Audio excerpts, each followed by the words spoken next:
Itu ulama Rabbani. Dia bukan nak mengajak orang supaya taksub kepada diri je, tapi dia nak mengajak orang supaya dekat dengan kebenaran. As long as benar, ikut. Tapi kalau benda itu tidak benar, ada orang lain yang lebih benar, ikut orang lain. Ya? Itu asas dalam mana-mana ilmu. Dan kalau kita lihat Al-Imam Al-Ghazali rahimahullah, dalam buku-buku beliau Ihya Ulumuddin, Risalah Al-Laduniyah, dia juga membahagikan ilmu ni kepada beberapa kategori. Ya? Paling senang kita nak faham, ilmu ni ada dua lah. Kata Al-Ghazali, i'lam anal ilma qismain, ala qismain. Ketahuilah bahawa ilmu ni ada dua jenis lah. Ahaduhuma asy-syar'i wal akhar al-aqli. Satu ilmu syarak, satu ilmu akal. Ilmu syarak ni ialah ilmu yang berteraskan kepada nah syarak Al-Quran dan juga hadis-hadis Nabi SAW. Itulah ilmu syarak.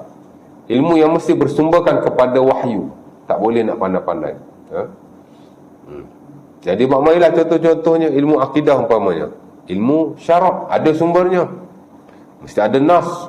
Terutama bila kita bercakap soal-soal ghaibiyat, perkara-perkara ghaib. Bila bercakap tentang Allah, mesti ada nas. Bila bercakap tentang malaikat, mesti ada nas.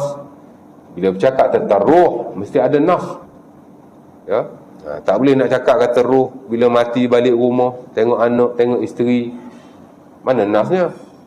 Itu pun mesti nas yang sahih. Kerana dalam bab akidah ulama sepakat, jika hadis, ia mesti hadis yang sahih. Hadis yang tak sahih tak boleh diguna pakai. It's not applicable at all. Tak boleh guna langsung. Kerana akidah ia melibatkan kepercayaan. Kepercayaan mesti beri di atas sumber yang kukuh dan mesti nah-nah yang sahih. Ya? Sementara hal roh ni dia amat terhad. Allah Ta'ala pun tak banyak cerita tentang roh dalam Quran. Yas'alunaka 'anil ruh qulir ruhu min amri rabbi. Bila orang Yahudi tanya Nabi tentang roh, Allah Ta'ala jawab senang saja. Katakan kepada mereka, roh tu adalah urusan Tuhanku. Dan apa yang ada, that's it, cukup. Tak perlu kita berlebih-lebihan. Ya? Kerana yang dituntut dalam hak awak akidah ialah keimanan. Walaupun benda tu tak banyak diceritakan, as long as kita beriman, that's it. Ya? Apa lagi? Hari kiamat, lebih-lebih lagi, mesti ada nas. Ya? Dan begitulah yang lain. Akidah kerana ilmu syarak, mesti ada sumber yang berasaskan kepada wahyu Allah Subhanahu Wa Taala. Ya? Lagi ilmu ibadah. Kata Imam Al-Ghazali rahimahullah, selain daripada ilmu akidah yang kita kena belajar, kerana ia adalah ilmu syarak yang paling afdal sekali, tertinggi sekali. Dalam hierarki ilmu akidah adalah ilmu yang tertinggi sekali. Dan selepas itu baru datang ilmu ibadah.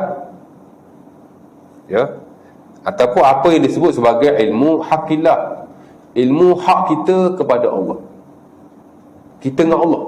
Ya? Sembahyang, puasa, zakat, haji. Ya? Zakat ni walaupun dia harta, dia melibatkan harta, tapi dia ibadah, dia bukan muamalah. Ya? Sebab itu zakat walaupun dia bersabit dengan harta, Islam mensyaratkan keimanan. Di mana kalau orang tu tidak Islam, dia tak wajib zakat, walaupun dia kaya macam mana pun. Dan bila dia masuk Islam, tak wajib qada. Zakat masa dia kafir tu, dia macam semayang juga. Orang Islam, orang bukan Islam, masuk Islam, dia kena qada tak? Dia tak semayang zaman dia kafir dulu, tak payah kan? Zakat pun sama juga. Walaupun ia ibadah harta, tapi kerana ia termasuk di bawah kategori ibadah, maka ia mensyaratkan Islam. Dan bila ia tidak dilakukan dengan sebab dia kafir pada waktu itu, bila dia masuk Islam, dia tak payah qada. Itu hakullah, kita dengan Allah. Ya? Tak ada kena-mengena dengan orang lain. Sebab tu bila kita mati, tinggal semayang banyak mana pun, tak ada orang boleh qada semayang bagi pihak kita. Ya?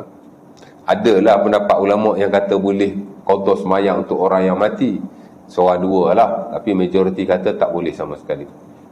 Pertama, kerana tidak ada bukti daripada sunnah Rasulullah SAW bahawa Rasulullah suruh kita ganti solat orang yang telah meninggal. Jauh sekali Rasulullah tidak pernah melakukannya. Jadi benda itu tidak ada. Sementara ia adalah ibadah tubuh badan dan dia melibatkan hak dengan Allah Subhanahu Wa Taala. Hak Allah, mana orang boleh ganti? Ya. Berbeza dengan sebahagian hak Allah yang lain seperti puasa. Puasa hak Allah juga, tapi boleh ganti. Di sisi majoriti ulama lah, walaupun ada sebahagian kata tak boleh ganti. Yang standard dalam mazhab Maliki, Al-Imam Malik kata tak boleh ganti. Puasa macam semayang. Kalau orang tu tinggal semayang, kita tidak qada baginya. Puasa pun sama, kita tidak qada baginya. Kerana ia adalah ibadah dia sendiri yang ada hubung kait dengan Allah. Allah saja boleh mengampunkan dia. Jadi ibadah hakullah kita dengan Allah. Ada pula hakku an-nas, hak kita dengan manusia, muamalah lah, ya, selain daripada ibadah. Muamalah kita, jual beli kita, meniaga kita, urusan kita dalam kemasyarakatan, hidup sesama jiran kita, macam-macam lah dalam muamalah. Itu hak kita sesama manusia, ya. Jadi muamalah pun kena belajar juga. Ada satu lagi dia kata hakun nafs, hak kita dengan diri sendiri. Itu akhlak lah, ya, akhlak. Jadi dia telah membahagi-bahagikan hak ni hak syarak.